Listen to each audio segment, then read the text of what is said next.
Hello. मैं हर दिन की बात में आपका स्वागत करती हूँ।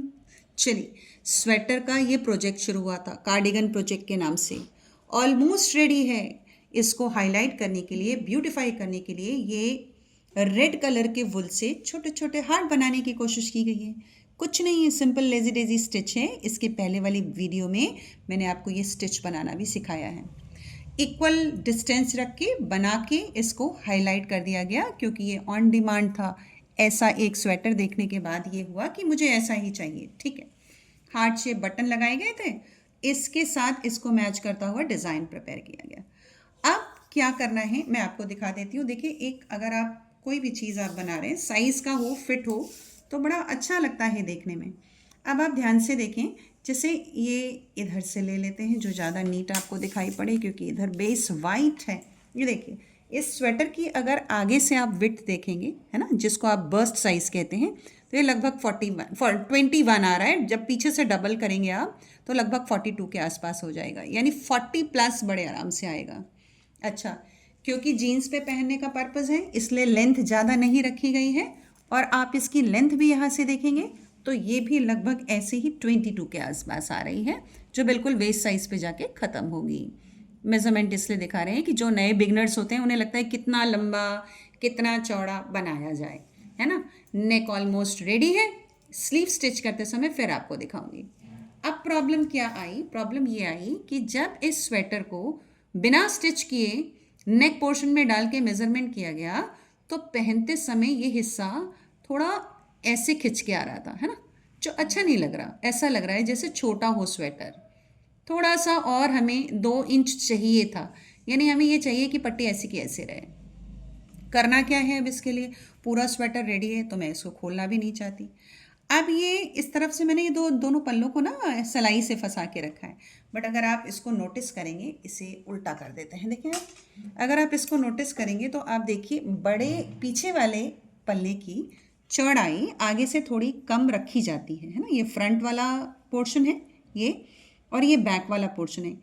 इतना एक्सेस इसलिए दिखा रहा है क्योंकि इस साइड को मैंने सील कर रखा है, यानी इसे भी हटा दूंगी तो इधर भी आगे वाला हिस्सा 4-5 फंदे बड़ा दिखेगा और इधर भी 4-5 फंदे बड़ा दिखेगा, क्योंकि दोनों तरफ का एक ही में दिख रहा है इसलिए लगा। कितने हैं डिफरेंस देखिए आप। ये ऐसे गिन लेते हैं, देखिए आप, जो लूप है वो एक फंदा होगा, तो एक ये चला गया, 1 2 3 4 5 6, फिर ये 7 8 9 10 11 या 12, या हम 10 मान के चलते हैं, यानी 5-5 फंदे का डिफरेंस जो है वो इस तरफ और इस तरफ है। रीज़न इसलिए भी रखा गया था क्योंकि आगे पट्टी बनेगी। अब अगर ये थोड़ा सा टाइट है और पूरा खोलूं तो सारा मेहनत बेकार हो जाएगी।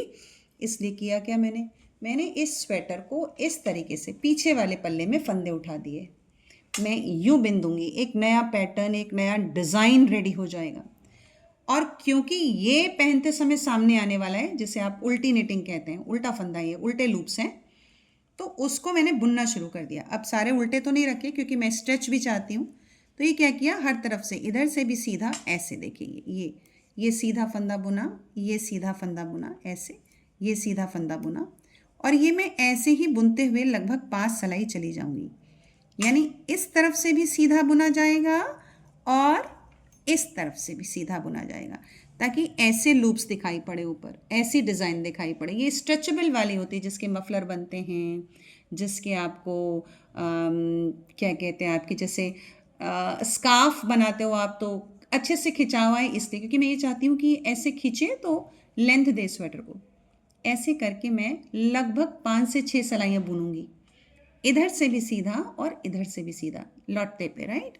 यानी ये ऐसे, ये सीधा कहा जा रहा है, ऐसे, ये ऐसे और ये सीधा हो गया।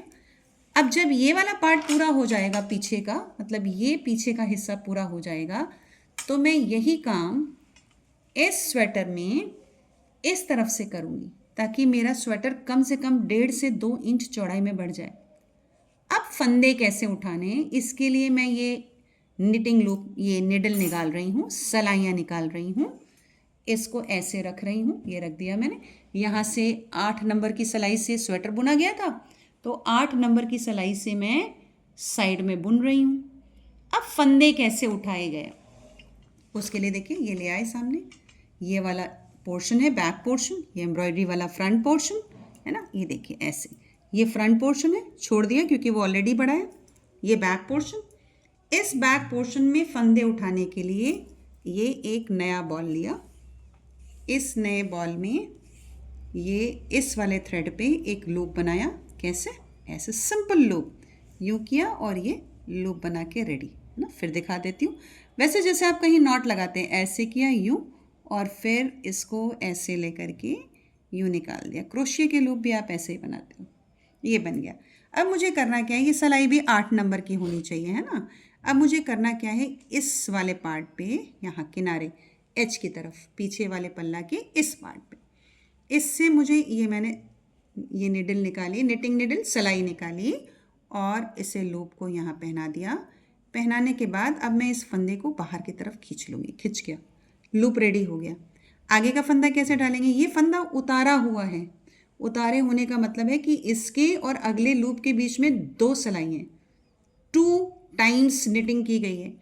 तो मैं एक बार इसमें लूँगी, देखिए अभी ये भाग रहा है क्योंकि यहाँ टाइट नहीं हुआ है, फासन करना बहुत ज़रूरी है। इसको छोटे वाले को रख लिया, लंबे वाले से अगला फंदा डाला और ऐसे खींच लिया, देखिए बन गया लूप। फिर उसके बाद फिर इसके साइड में, इसी के साइड में एक ही लूप में 2 फंदे, कहना आपसे ये चाहती हूँ कि एक लूप में 2 फंदे, और 2 को फंसाने के लिए थ्रेड यहाँ दिख रहा है, देखिए एक ये दिख रहा है ना थ्रेड, तो एक बार इस वाले थ्रेड में डाल के निकाला और दूसरी बार इस वाले थ्रेड में डाल के निकाला, यानी एक लूप में 2 फंदे। देखिए अगर मैं इधर से काउंट करूं तो एक तो जो उठाया था वो, ये 2 लूप हैं, जो उठाया था उसे छोड़ दीजिए, और 2 लूप में 4 फंदे हैं, 1 2 3 4।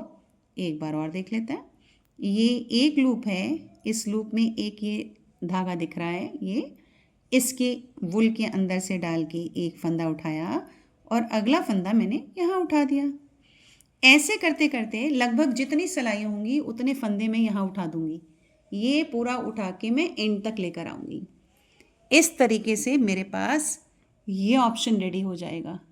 4 इंच बिनेंगे, 4 सिलाई बिनेंगे और उसके बाद इसको लाके मैं यहाँ स्टिच कर दूँगी स्लीव्स के साथ। यानी हमें एक ऑप्शन मिला कि हम साइड से भी कैसे फंदे को बढ़ा सकते हैं। तो मिलते हैं फिर नए इनोवेशन के साथ। Tata bye bye. लाइक करें और सब्सक्राइब करें प्लीज़। Thank you.